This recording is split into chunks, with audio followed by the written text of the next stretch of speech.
ओम शांति। आपका प्रश्न है, अभी संगम युग पर जो आत्माएं इस सृष्टि के कल्याण के लिए जितनी सेवा करते उनकी उसी अनुसार पूजा होती है। तो हम 9 लाख आत्माएं तो तीव्र से तीव्र पुरुषार्थ करते हैं, रोज़ बाबा से सकाश लेकर सृष्टि को देते हैं। तो हमारी साल में एक बार ही पूजा क्यों होती है? रोज होनी चाहिए ना।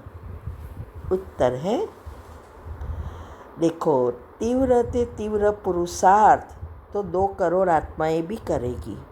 हर एक का लक्ष्य होगा नंबर 1 में आना है, तो भी 9 लाख ही आती है ना। अभी 9 लाख आत्माएं जो है उसमें भी क्यों नंबर पढ़ते हैं? पुरुषार्थ पर थोड़ा पद मिलता है।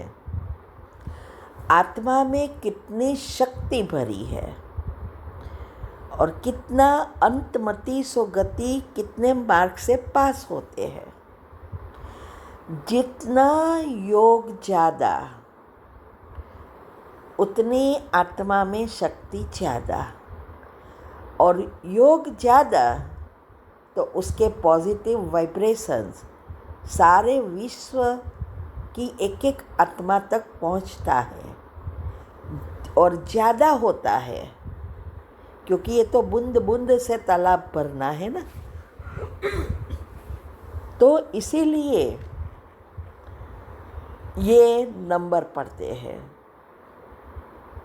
और आप वैसे भी देखो, जो सीढ़ी का लेसन मैंने समझाया है वो सुनो, यूट्यूब चैनल पर भी रखा है।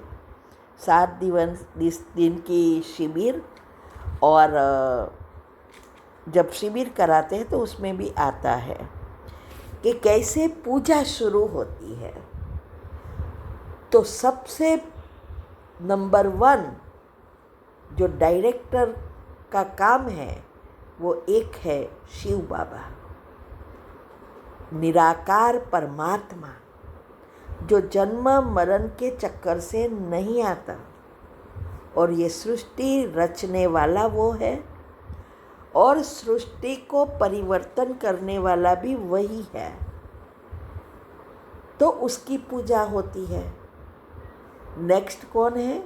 ब्रह्मा बाबा, श्री कृष्ण, जो इस सृष्टि पर नंबर 1 है। परम धाम में नंबर 1 शिव निराकार परमात्मा है, और ये सृष्टि पर नंबर 1 श्री कृष्ण है। वो जन्म मरण के चक्कर में आते हैं, इसीलिए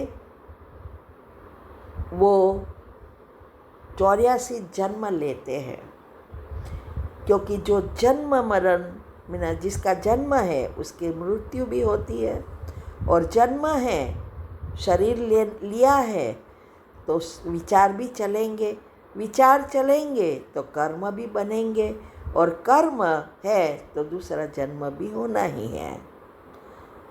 ये दोनों की जोड़ी है, शिव और श्री कृष्ण। पॉइंट ही कम है, इसीलिए नंबर 1 पूजा श्री कृष्ण की और राधे जोड़ी है ना, प्रवृत्ति मार्ग है।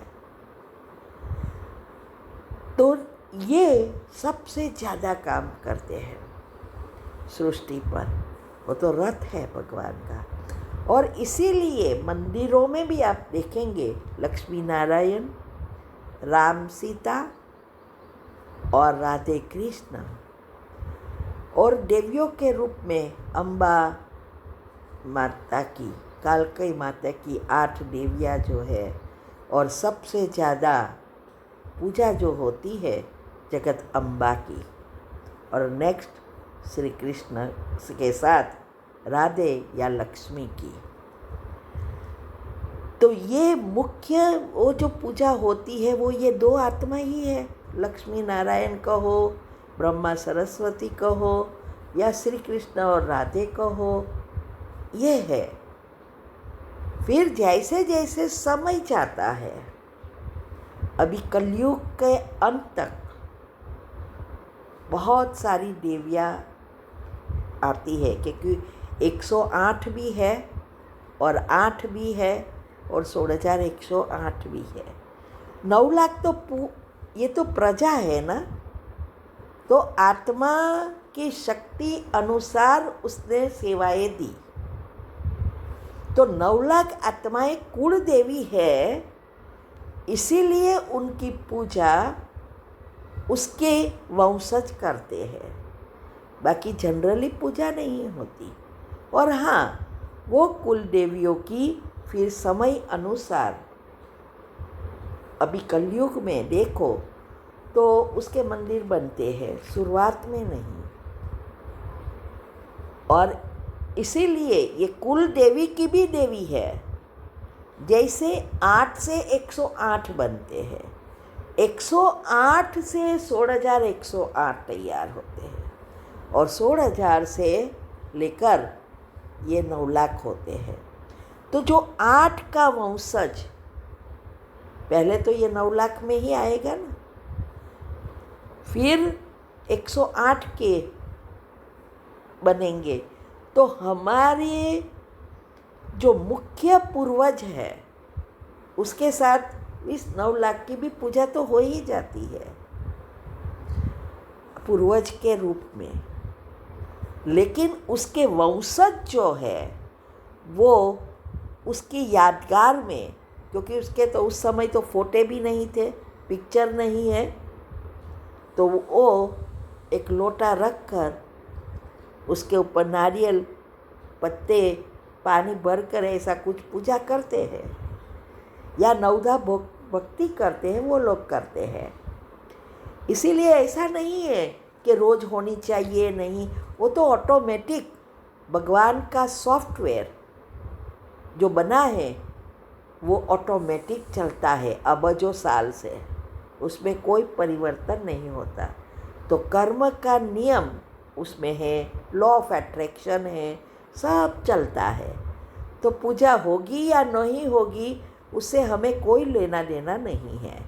ये तो एक समझाने के कारण हम कहते हैं, लेकिन हमारा बस एक ही लक्ष्य होना चाहिए कि हम पहले जन्म में आए, मैक्सिमम जन्म लें, और जो पहले जन्म से जो भी सुख है वो प्राप्त करें, और हो सके तो 108 में राधे कृष्ण के साथ या लक्ष्मी नारायण के घराने में आए, वो लक्ष्य रखते हैं। फिर भी नंबर तो पड़ता ही है ना। बाबा का भी यही लक्ष्य है कि सब राजा बने, जानते हुए भी वो कहता है लक्ष्य तो सबको रखना है।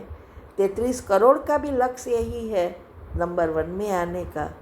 फिर भी आत्मा की शक्ति अनुसार वो पुरुषार्थ करते हैं और आत्मा में शक्ति भरते हैं। ठीक है। ओम शांति।